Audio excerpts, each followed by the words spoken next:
আমাদের রাজ্যের বিভিন্ন জেলার মুর্শিদাবাদ, মালদা, পুরুলিয়া, বীরভূম এইসব জেলাগুলোই মূলত কিছু জিনিস বেড়ে উঠছে।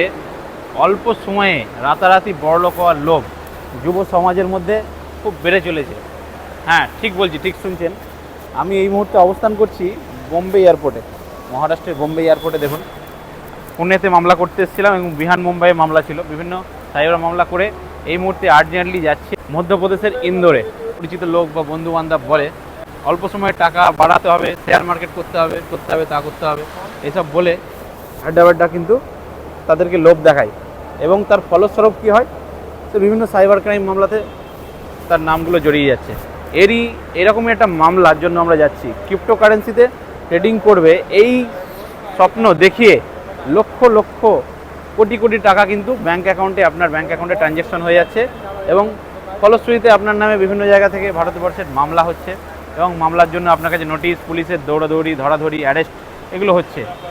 এই মুহূর্তে ঠিক আমি যখন মুম্বাই এয়ারপোর্টে দাঁড়িয়ে রয়েছি, মধ্যপ্রদেশের ইন্দোরে অ্যারেস্ট হয়ে রয়েছে মালদার কালিয়াচকের এক যুবক। আপনারা ঠিক শুনছেন, ট্রানজিট রিমান্ডে মালদার কালিয়াচক থেকে অ্যারেস্ট করে নিয়ে যাওয়া হয়েছে একজনকে। যে সেকশনগুলো রয়েছে, বিভিন্ন ধারায় যে মামলাগুলো হচ্ছে, যে সাইবার ফ্রডের মামলা, বিভিন্ন মামলা, হ্যাঁ, এবং এই মামলাগুলোর মূলত কি পরিণতি হয় আপনারা বুঝতে পারছেন। বারবার বেল করার পরও কিন্তু বেল রিজেক্ট হচ্ছে এবং বেল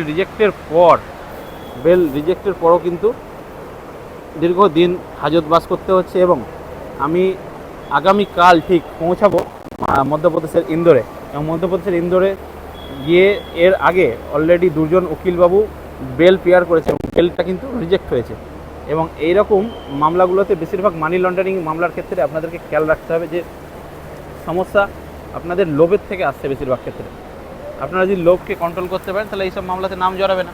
আর যদি আপনি নিজের মোবাইল ফোনের অ্যাক্সেস, যাবতীয় এটিএমের অ্যাক্সেস, ব্যাঙ্কিংয়ের অ্যাক্সেস দিয়ে রাখেন, তাহলে সাইবার মামলায় আপনার নাম জড়ালে কিন্তু ওই ভিন রাজ্যের পুলিশ আপনাকে গ্রেপ্তার করে নিয়ে যাবে এবং আপনার নামে যাবতীয় বিভিন্ন জায়গা থেকে মামলা, এক জায়গা থেকে মামলা ছাড়াবেন, আরেক জায়গা থেকে চলে আসবে। তো সুস্থ থাকতে, ভালো থাকতে এবং নিজের পরিবারকে টেনশন মুক্ত রাখতে লোভকে পরিহার করতে হবে এবং ইনভেস্টমেন্ট সবসময় সঠিক জায়গায় করতে হবে। শেয়ার মার্কেট একটা সঠিক প্ল্যাটফর্ম, সেটা সেবি দ্বারা নিয়ন্ত্রিত এবং শেয়ার মার্কেট যেটা, সেখানেই কিন্তু ইনভেস্ট করুন। ক্রিপ্টোকারেন্সি অনেক জায়গায় লিগাল আছে, ইললিগাল বিষয়গুলো আছে।